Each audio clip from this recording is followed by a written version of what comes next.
नमस्कार, जय हिंद, जय भारत।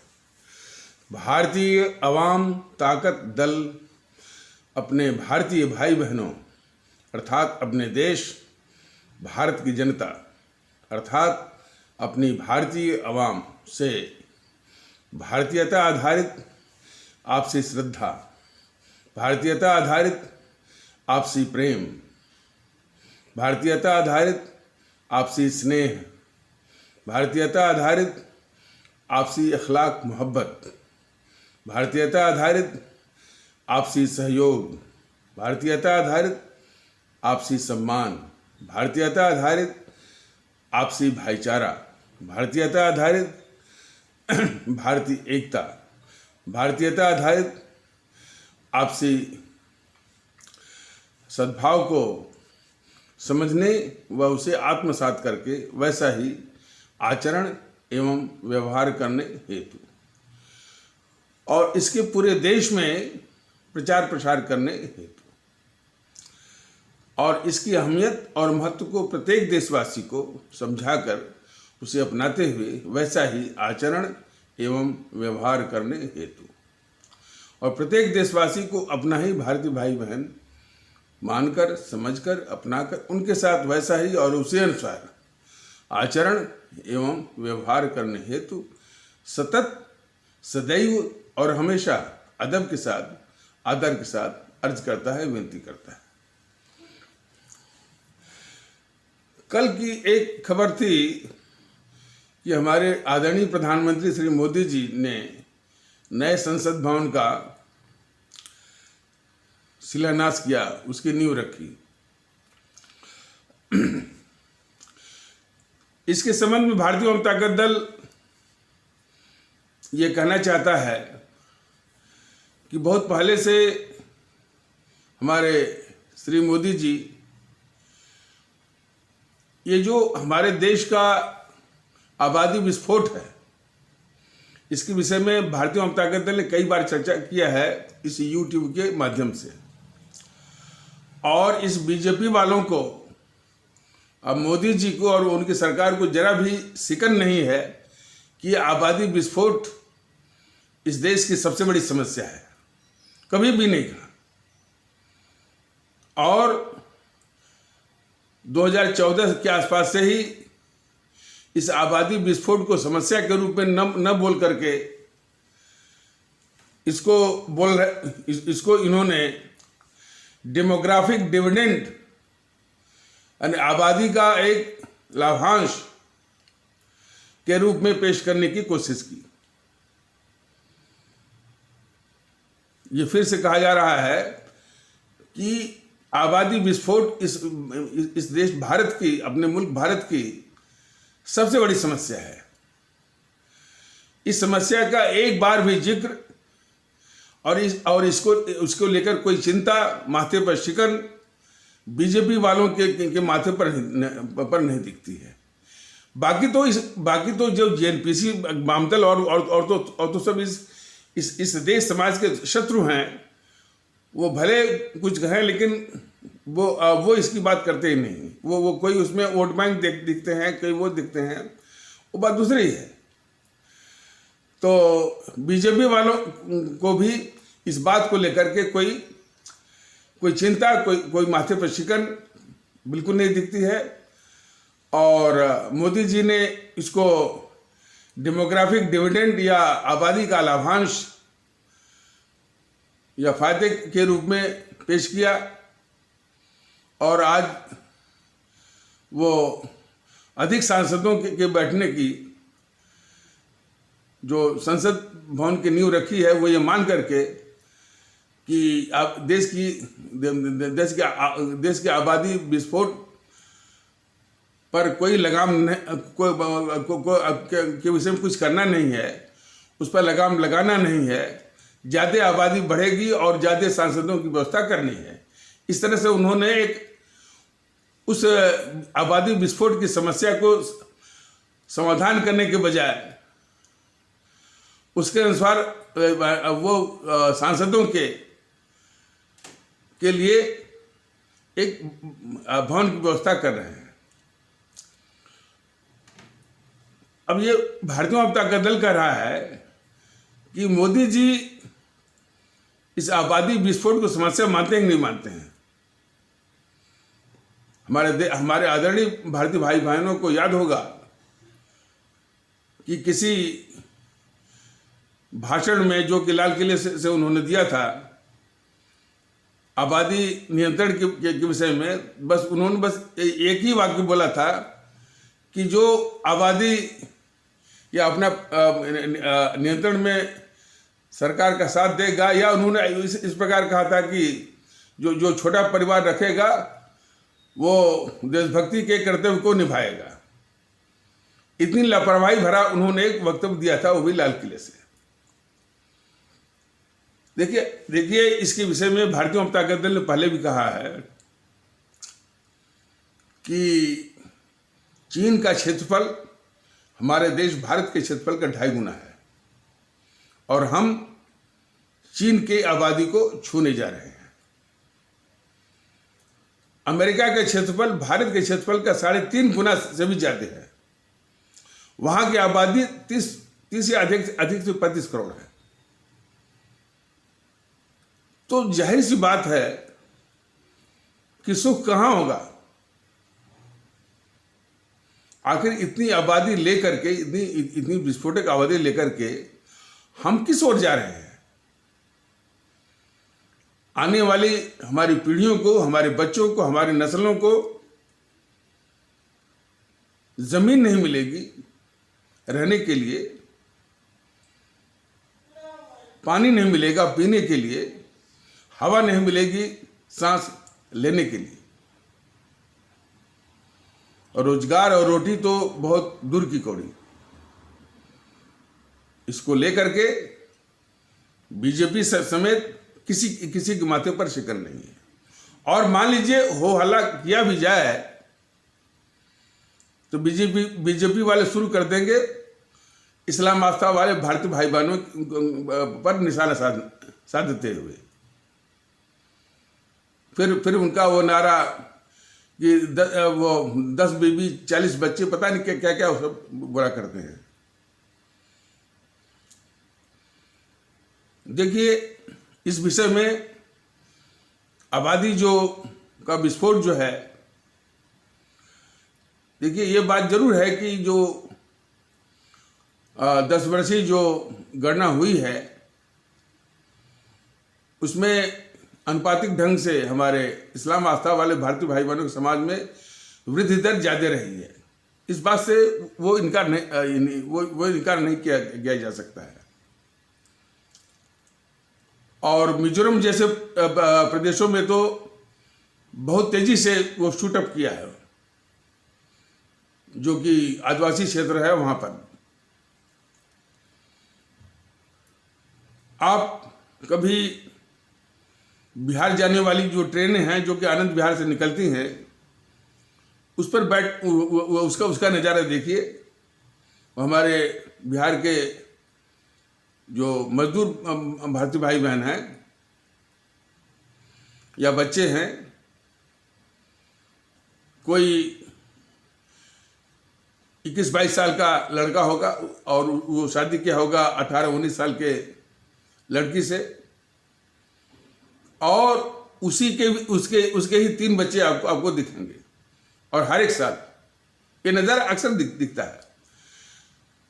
मजदूरों में जो एक बच्चे पालने की भी क्षमता ठीक से नहीं होती है, उनके 3 बच्चे, 4 बच्चे, 5 बच्चे देखने को मिलता है। जहां गरीबी है वो आबादी विस्फोट के वही केंद्र में है। तो इतनी बड़ी अज्ञानता है उन क्षेत्रों में, वहां कोई गया नहीं समझाने के लिए कि ये बड़ा परिवार रखना, इस तरह से आबादी बढ़ाना, देश पर बोझ तो बाद में बनेगा। सबसे पहले बोझ वो आपके सिर पे वो आता है। इस तरह की बात कोई समझाने वाला नहीं है और उनके बीच में जाकर बताने वाला नहीं। और सरकार की एजेंसी भी नहीं जाती है, और बीजेपी वाले भी नहीं जाते हैं, और तो कोई जाता ही नहीं। और सिर्फ एक मानसिकता भरी हुई है कि इस देश की आबादी जो है वो इस्लाम आस्था वालों के कारण बढ़ रही है। जहाँ तक इस्लाम आस्था वाले भारतीय भाई बहनों के समाज का प्रश्न है, भारतीय अवाम ताकत दल का अध्ययन है। हो सकता है कि अध्ययन वो गलत भी हो, कुछ लोगों के पास और भी तथ्य हो, लेकिन जो इसका अध्ययन है वो बताया जा रहा है। जिस प्रकार गरीब और अशिक्षित जो गैर इस्लाम आस्था वाले भारतीय भाई बहनों की जो समाज है, मान लीजिए कोई हिंदू सनातन आस्था वाला भारतीय भाई बहनों का समाज है या अन्य समाज है, गरीब है वो, तो वो जिस प्रकार वो आबादी विस्फोट का केंद्र बना हुआ है, उसी प्रकार यहाँ भी जो अशिक्षित हैं, गरीब हैं, वही केंद्र है आबादी विस्फोट के। उनमें जो शिक्षित हैं, समझदार हैं, वो इसके प्रति सजग भी हैं, सावधान भी हैं। और उसका एक उदाहरण मैं बता रहा हूं कि मैंने बिल्कुल साक्षात देखा है। वो 1992-93 के आसपास लखनऊ जो टेलीफोन विभाग है, लखनऊ टेलीफोन्स के पहले जनरल मैनेजर श्री शब्बीर अहमद थे और उनकी पत्नी लखनऊ विश्वविद्यालय में या किसी कॉलेज में लेक्चरर थी। उन दोनों के बीच में सिर्फ एक ही बच्चा। ये समझदारी इस्लाम आस्था वाले भारतीय भाई बहनों के समाज से वो शब्बीर अहमद का परिवार दिखा रहा था। इस बात की संभावना से भी इनकार नहीं किया जा सकता कि पता नहीं कौन किसके इशारे पर इस्लाम आस्था वाले भारतीय भाई बहनों के जो धर्मगुरु या जिनको मुल्ला आप लोग कहते हैं, वो सिखाते हैं। पता नहीं इसमें सच्चाई है कि नहीं है, लेकिन ऐसी खबरें मिलती हैं। वो इन गरीब लोग जो कि इस्लाम आस्था वाले भारतीय भाई बहनों के समाज में है, उनको सिखाते हैं कि तुम आबादी बढ़ाओ, आबादी बढ़ाओ। अध्ययन ये भी कहता है कि ये जो धर्मगुरु या मुल्ले या मौलवी जो भी हैं, वो जो जीएनपीसी है, गांधी नेहरू परिवार चांडाल चौकड़ी काकस, उसके ही एजेंट होते हैं। और वो इस तरह से सिखाते पढ़ाते हैं कि आबादी बढ़ाओ तो हमारा राज स्थापित होगा। और सुनने में ये भी आया है कि जीएनपीसी ने ये सिखाया पढ़ाया है उन मौलवी और मुल्ला लोगों को, इस्लाम आस्था वाले भारतीय भाई बहनों के समाज से, कि ये तुम आबादी जीएनपीसी के लिए इस्लाम अब तो खैर इस जो ये यूट्यूब के माध्यम से भारतीय अवाम ताकत दल जो संदेश भेज रहा है, तो खबरें ये भी आ रही हैं, रिपोर्ट ये भी आ रही है कि इस्लाम आस्था वाले भारतीय भाई बहनों का समाज भारतीयता के संदेश के अनुसार जागृति आ रही है और जीएनपीसी के चंगुल से निकलने की कोशिश हो रही है। लेकिन इसके पहले वो अध्ययन ये भी बताता है कि ये जीएनपीसी गांधी नेहरू परिवार चांडाल चौकड़ी काकस वो मौलवी और मुल्ला लोगों के माध्यम से ये धमकी भी दे रही थी, ये तुम लोग इस्लाम आस्था वाले भारतीय भाई बहनों के समाज का आबादी बढ़ने को जीएनपीसी इस देश की समस्या के रूप में नहीं देखती थी। या उसी समाज के गरीब तबके की दुर्दशा के रूप में नहीं देख रही थी, वो देख रही थी कि उसका वोट बैंक बढ़ रहा है, इस रूप में देखती थी वो जेएनपीसी। तो अध्ययन ये भी बताता है कि जेएनपीसी उस जो इस्लाम आस्था वाले भारतीय भाई बहनों के समाज के धर्म गुरु जो कि मौलवी और मुल्ला के रूप में हैं, उनको धमकी दी जाती थी जेएनपीसी के द्वारा कि यदि तुम लोग आबादी नहीं बढ़ाओगे, अर्थात उनका वोट बैंक नहीं बढ़ाओगे, तो हम बाहर से बुलाएंगे, बांग्लादेश से बुलाएंगे, रोहिंग्या से बुलाएंगे। और ऐसा उन्होंने करके भी दिखाया। वो बांग्लादेश से भी बुलाया और रोहिंग्या को भी बुलाया, उसको भी बसाया। यहाँ नहीं तो जम्मू कश्मीर भी बसा दिया। और ये रोहिंग्या वगैरह जो है, अब बांग्लादेश के लोग सिर्फ आबादी ही नहीं बढ़ाए बल्कि कुछ और भी समस्याओं के वो कारक बन गए। तो उस पर अभी वो चर्चा नहीं हो रही है। तो ये भी एक कारण है कि जेएनपीसी के द्वारा प्रायोजित और इस्लाम आस्था वाले भारतीय भाई बहनों के समाज के धर्म गुरुओं मुल्ला मौलवी ने उन गरीब लोगों में ही आबादी विस्फोट की साजिश की और उनके अनुसार जेएनपीसी के वोट बैंक में इजाफा किया। ये सच्चाई है। और उसी इस्लाम आस्था वाले भारतीय भाई बहनों के समाज में जो जागरूक हैं वो इसके प्रति सजग हैं, हालांकि उनका प्रतिशत, उनकी संख्या बहुत कम है। जरूरत इस बात की है कि हमारे जो गरीब और मजदूर किस्म के भारतीय भाई बहन हैं, चाहे वो किसी भी आस्था के समाज के हों, उनको जाकर समझाने की आवश्यकता है कि आबादी बढ़ाना या परिवार बड़ा करना यह हर तरह से अभिशाप है। मतलब कि बच्चे ज़्यादा बच्चे होंगे, शिक्षा है, खिलाना है, पिलाना है, और शिक्षा कितनी महंगी है, और अच्छी शिक्षा जो है वो और भी कितनी महंगी है। और उनकी भी तमन्ना होती होगी कि उसके बच्चे जो है अच्छी शिक्षा लें, और अच्छी शिक्षा लेने के मतलब कि कितनी कितना महंगा पड़ेगा और कितना कठिन होगा।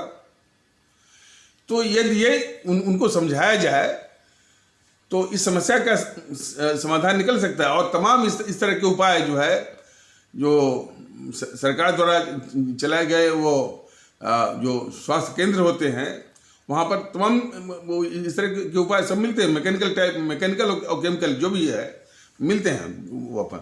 तो उसका उपयोग करके वो आबादी और परिवार का जो साइज है वो कम रखने या आबादी को नियंत्रित करने में वो सहयोग दे सकते हैं। और इस तरह से आबादी विस्फोट को रोकने में भी वो मदद वो कर सकते हैं। जहाँ तक भारतीय अवाम ताकत दल का प्रश्न है, वो कई पिछले कथानकों के माध्यम से यह स्पष्ट कर चुका है कि यह अपने भारतीय समाज के हर एक तबके से, हर एक आस्था वाले तबके से वो राय मशविरा करेगा। और इस राय मशविरे में यह इस बात को रखेगा कि ये इस समस्या के समाधान में किसी पंथ की यानी कोई भूमिका ही नहीं है। इस समस्या राष्ट्रीय समस्या है और सबको राष्ट्रीय भावना से, राष्ट्रीय कर्तव्य के विचार से अपनी जिम्मेदारी वो उठानी पड़ेगी। और एक बार माने राष्ट्रीय सहमति बनाने के बाद कानून बनाइए और बिल्कुल सख्ती से लागू करना, कि एक जोड़े पर एक बच्चा, और इसको कम से कम 20, 30, 35 साल 50 साल तक ले चलिए, वो आबादी कम होते होते जो है हमारे जो इसमें 1 अरब 25 करोड़ है, वो कम होते होते इसको 50 करोड़ पर लाने की आवश्यकता है। तब जाकर के हमारे आने वाले बच्चे, हमारे आने वाली पीढ़ी वो सुख चैन से वो रह पाएगी। ये चिंता, ये प्लानिंग, ये योजना भारतीय जनता के दल के मस्तिष्क में है। लेकिन वही पर देखिए, जो राष्ट्रभक्ति का वो झंडा लेके चलते हैं, उस पर वोट बटोरते हैं और उसके आधार पर सत्ता का सुख भोगते हैं, वो इसी आबादी विस्फोट को वरदान के रूप में देकर के वो नए संसद भवन, जिसमें माने बढ़े हुए वो सांसदों की व्यवस्था के भवन का वो शिलान्यास कर रहे हैं। तो उनके दृष्टिकोण को जरा पहचानिए। और इनके दृष्टिकोण पर संदेह तो तभी हो गया था जब मोदी महोदय जो है इस आबादी विस्फोट को डेमोग्राफिक डिविडेंड के रूप में पेश कर रहे थे।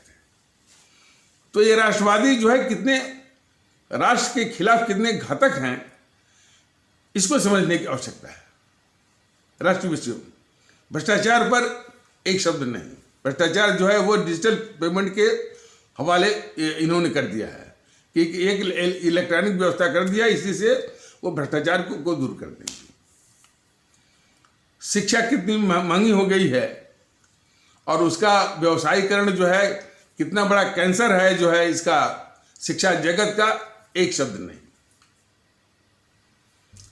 और सबसे बड़ी बात है कि देश की आंतरिक सुरक्षा और देश विरोधी ताकतों के द्वारा देश विरोधी गतिविधियों का तांडव, ये जो अराजकता चल रही है, इसको ये कायर प्रधानमंत्री मोदी जो है बिल्कुल एक असहाय के रूप में इसको देख रहा है। ये नाकाबिले बर्दाश्त। भारतीय जनता के दल ने बराबर कहा है कि ये किसान आंदोलन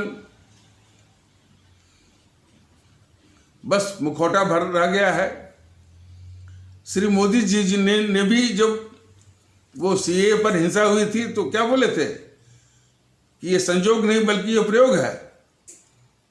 तो मोदी जी बताएं कि क्या वो प्रयोग बंद हो गया? वो प्रयोग जब असफल हुआ तो ये दूसरा प्रयोग है मोदी जी, ये दूसरा प्रयोग है। लेकिन आपने पहले प्रयोग से कोई सीख नहीं लिया,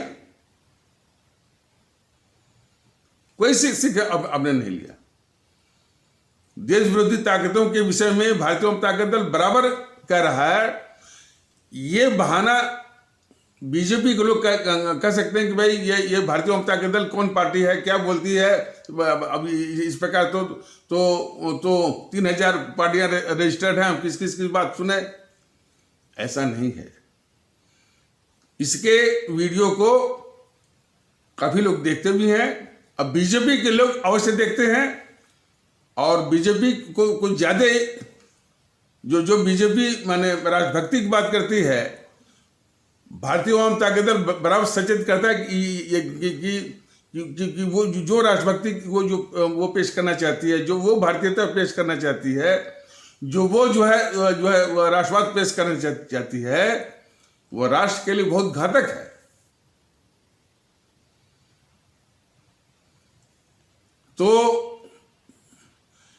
तो भारतीय जनता दल जो भारतीय माहौल लाने की जो कोशिश कर रहा है, उसको ये भारत के हित में न देख करके भारतीय जनता पार्टी वाले वो अपने पार्टी के अस्तित्व के खतरे के रूप में देख रहे हैं। इसलिए वो लोग असामाजिक तत्वों को, गुंडों को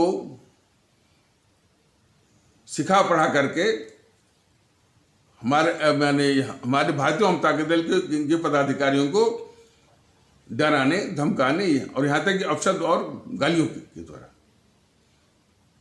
ये हालात।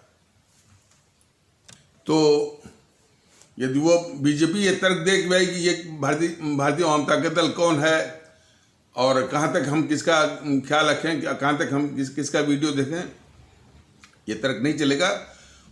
उनके लोग बराबर इसके वीडियो देखते हैं, लेकिन इसको वो भारत के हित में न दे करके अपने पार्टी के अस्तित्व के खतरे के रूप में देखने के कारण इससे शत्रुता जो है वो दिखा रहे हैं, शत्रुता कर रहे हैं, दिखा रहे हैं, कर रहे हैं। तो YouTube के माध्यम से बराबर ये भारतीय जनता दल ने बताया हुआ है कि आबादी विस्फोट बहुत बड़ी समस्या है इस मुल्क की। और पिछले कई कथानकों में भी ये स्पष्ट किया गया है कि भारत का क्या क्षेत्रफल है, ऑस्ट्रेलिया का क्या क्षेत्रफल है, और चीन का क्या क्षेत्रफल है, अमेरिका का क्या क्षेत्रफल है, उनकी तुलना में हमारी आबादी जो है वो कितनी ज़्यादा है। और आबादी और अभी ही जो है वो इतनी समस्या है कि किसी को नौकरी देना और जो है फिर और सारी व्यवस्था, मकान है, नौकरी है, और इसके बाद आबादी बढ़ती रही तो फिर जमीन नहीं मिलेगी रहने को, खेती उती करना तो बहुत दूर की बात है, पानी भी नहीं मिलेगा पीने को, हवा भी शायद वो नसीब ना हो। तो और ये इस तरह की समस्याओं की मार जो गरीब तबका है उस पर सबसे ज्यादा पड़ती है। देखिए, आबादी जब बढ़ती है तो सिर्फ स्वार्थी तत्वों का जो तबका है उसको वो उसमें लाभ देखता है। आबादी बढ़ेगी तो कम से कम जीएनपीसी का वो वोट बैंक बढ़ेगा। स्वार्थी तत्वों के जो वोट देने वाले बढ़ेंगे, स्वार्थी तत्व, ज्यादा अपराध बढ़ेंगे तो फिर जो जितने गुंडे हैं, जितने भी ये दादा लोग हैं, अपराधी हैं, माफिया हैं, इनकी भी संख्या बढ़ेगी। आबादी बढ़ने के साथ जब इनकी बढ़ेगी तो उदाहरण के तौर पर, ऐसा नहीं, जो पुलिस विभाग में स्वार्थी तत्व हैं उनके धंधे बढ़ जाएंगे। वकील समाज में जो स्वार्थी तत्व हैं जो है उनके लिए भी वो धंधे वो बढ़ जाएंगे। जो जजेज जो जुडिशरी में जो स्वार्थी तत्व हैं उनके भी धंधे वो बढ़ जाएंगे। ज़्यादा आबादी बढ़ेगी तो वो रोग भी बढ़ेगा, बीमारियां भी बढ़ेंगी। तो डॉक्टरों में भी जो स्वार्थी तत्व हैं उनके भी धंधे वो बढ़ जाएंगे। तो इस समस्या में स्वार्थी तत्व अपना लाभ देखते हैं और बीजेपी पता नहीं इस आबादी विस्फोट को वो डेमोग्राफिक डिविडेंड के रूप में देख रही है। उसके इस नजरिए को क्या कहा जाए। आबादी विस्फोट इस देश के लिए बहुत बड़ा अभिशाप है। हमारे आगे आने वाली नस्लों के लिए जो है वो बहुत बड़ा अभिशाप है। और हमारे देश के जो गरीब हैं, आम नागरिक हैं और जो मजलूम हैं उनके लिए बहुत बड़ा अभिशाप है। तो बीजेपी के लोग और मोदी जी इसको डेमोग्राफिक डिविडेंड न समझें और नए संसद भवन की कोई आवश्यकता नहीं है। और थोड़ा सा वो यदि मान लीजिए एमपी की एक कॉन्स्टिट्यूंसी में 10 लाख है तो 10 लाख पर एक एमपी होता औसतन, तो वो 12 पर हो जाएगा, 15 पर हो जाएगा, 12-15 लाख पर हो जाएगा। कोई जो है और किसी दूसरे वो संसद भवन की आवश्यकता बिल्कुल नहीं है। आबादी विस्फोट पर काम करने की जरूरत जो है उससे कई गुना ज़्यादा है। लेकिन ये बीजेपी और श्री मोदी जी जो है सबसे बड़े पाखंडी हैं, देश को छलने वाले हैं, और इनका राष्ट्रवाद भी उतना झूठा भी है, और इस देश के खिलाफ धोखेबाज भी है, कपटी है, छली है। ये इसकी वास्तविकता है।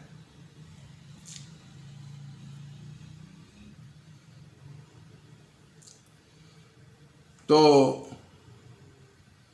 और भारतीय वाम ताकत दल अपने आदरणीय भारतीय भाई बहनों से और अपने आदरणीय भारतीय वाम से यही कहना चाहता है कि इस आबादी विस्फोट के प्रति आप सचेत होइए, और इसमें सबके सहयोग की आवश्यकता है, और सरकार की ओर से इसको नियंत्रित करने के लिए तमाम उपाय मैकेनिकल भी और केमिकल भी दोनों उपलब्ध हैं, वो करिए। और फिर ये भारतीय वाम ताकत दल की यदि हुकूमत आती है तो उसको सख्ती से लागू करके 20, 25, 30 या 30-40 सालों में फिर इसको नेगेटिव ग्रोथ के अनुसार वो इस आबादी को जो 135 करोड़ के आसपास है उसको 50 के आसपास ले जाएगी, तभी जाकर के सुकून मिलेगा। और सिर्फ आबादी विस्फोट ही नहीं, भ्रष्टाचार भी है, शिक्षा का वो व्यवसायीकरण भी है, और उच्च शिक्षा जो है या तकनीकी शिक्षा, मेडिकल शिक्षा कितनी महंगी हो गई है, कैपिटेशन फीस का कितना कहर बरपता है, सारी बातें हैं। और शुरुआती तौर पर भी जो आपके जो शिशु मंदिर हैं, आपके कॉन्वेंट हैं, डीपीएस हैं, ये एक से एक महंगे हैं। तो इनको भी नियंत्रित करके जो है क्वालिटी एजुकेशन यानी गुणवत्ता वाली शिक्षा हर एक को, और उनके जो उनकी आर्थिक क्षमताएं हैं उसके अनुसार एक ही तरह की गुणवत्ता वाली शिक्षा वो शुरू से यानी प्राइमरी से प्रारंभिक स्तर से देने की इनकी भारतीय वाम ताकत दल की योजना है। और भ्रष्टाचार के विषय में तो बताया ही है कि भ्रष्टाचार को ये खोज के निकालेगा ये, और किसी भ्रष्टाचारी की हिम्मत नहीं पड़ेगी।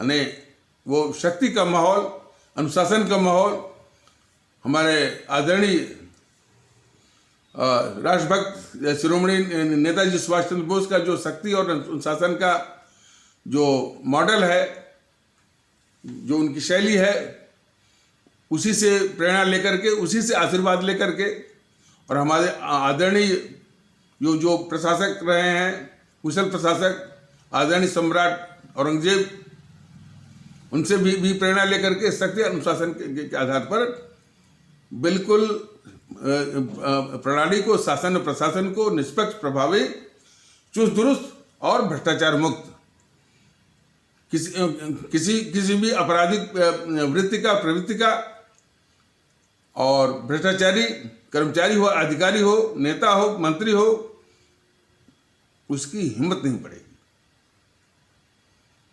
ये भारतीय वाम ताकत दल की योजना है, और उसका ये पक्का इरादा है अपने आदरणीय भारतीय भाई बहनों के लिए और इस मुल्क के लिए। लेकिन इस विषय में जो राष्ट्रवाद का मुखौटा वो पहने हुए हैं, राष्ट्रवाद का जो है वो झंडा लेके चलते हैं, और झूठे राष्ट्रवाद का माने इस तरह से हुआ खड़ा करके जो है वोट बटोर रहे हैं, सत्ता का सुख भोग रहे हैं, और अंदर खाने में वो हिंदू राष्ट्र, हिंदुत्व का ये प्रचार कर रहे हैं, और गजवाए हिंद और दारुल इस्लाम से लोगों को वो डरवा रहे हैं। ये इनके राष्ट्रवाद का असली चेहरा है। इसलिए तो असदुद्दीन ओवैसी, अकबरुद्दीन ओवैसी, PFI, सिमी जैसे लोग इन्हीं के जवाब में इस देश में सक्रिय हैं।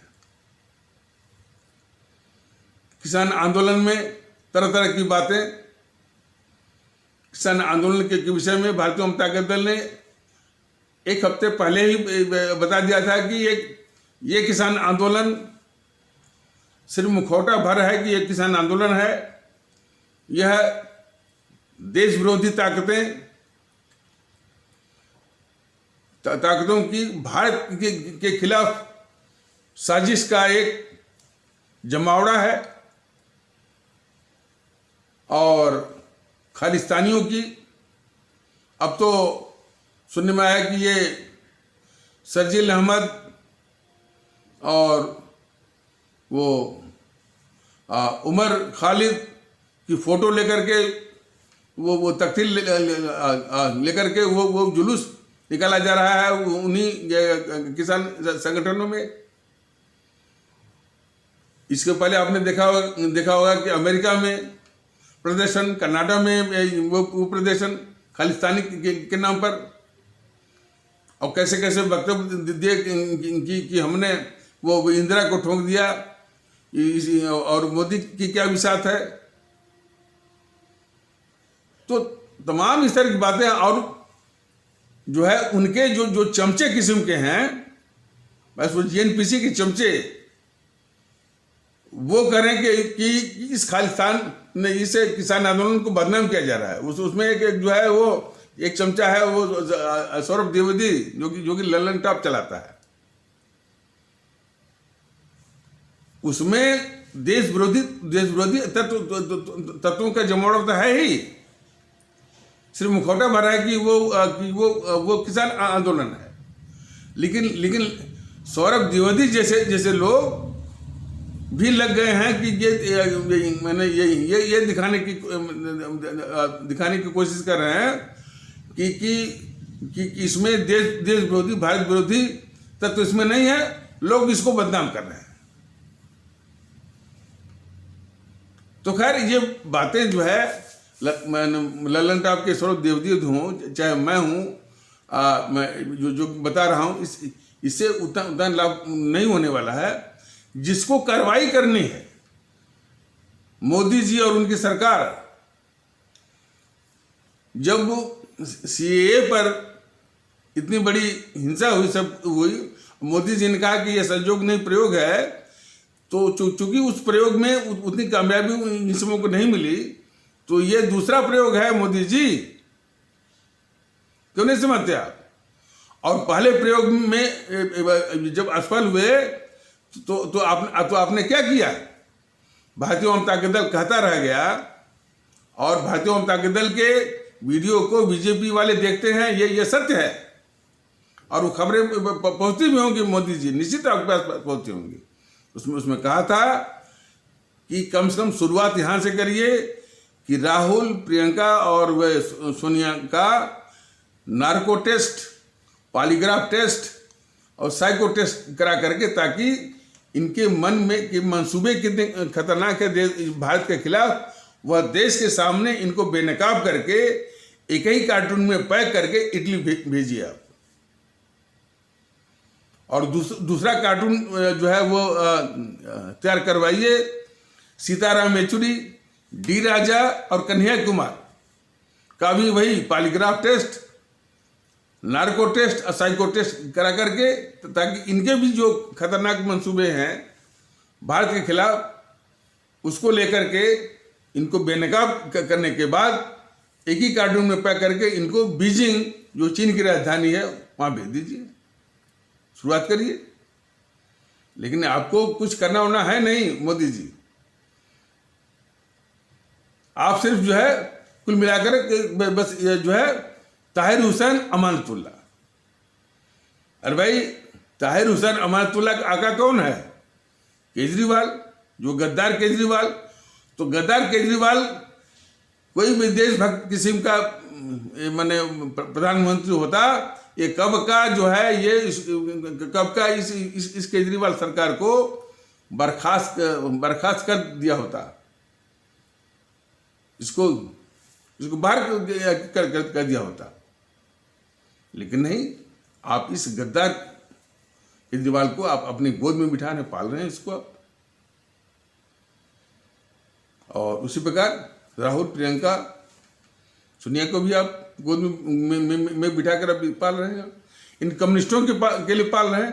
कम्युनिस्टों के लिए अच्छे अच्छे दफ्तर बनाकर के पॉश एरिया वो कनॉट प्लेस में आप दे रहे हैं, दफ्तर दे रहे हैं।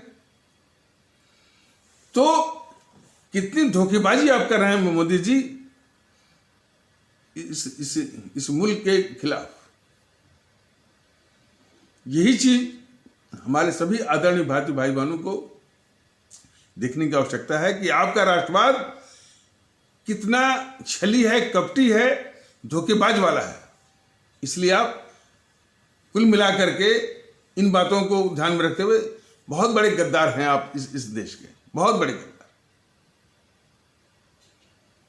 और ये मत भूलिए, देश में जागृति आएगी और हमारे आदरणीय राष्ट्रभक्त शिरोमणि नेताजी सुभाष चंद्र बोस से लेकर के और भी जो अमर शहीद हैं, जिनकी कुर्बानी शहादत के बदौलत हमको इस मुल्क को, हम सभी को और आपको भी आज़ादी मिली, उनकी प्रेरणा के आधार पर जागृति आएगी। तब आपका भी, बीजेपी वालों का भी, और ये जो देश के दुश्मन हैं जीएनपीसी और वाम दल और उसके साथ चिपकने वाले सपा बसपा, इनका अच्छी तरह से वो हिसाब लेगी। तो इन्हीं आवश्यक शब्दों के साथ इस आवश्यक परिचर्चा को यहीं पर विराम दिया जाता है।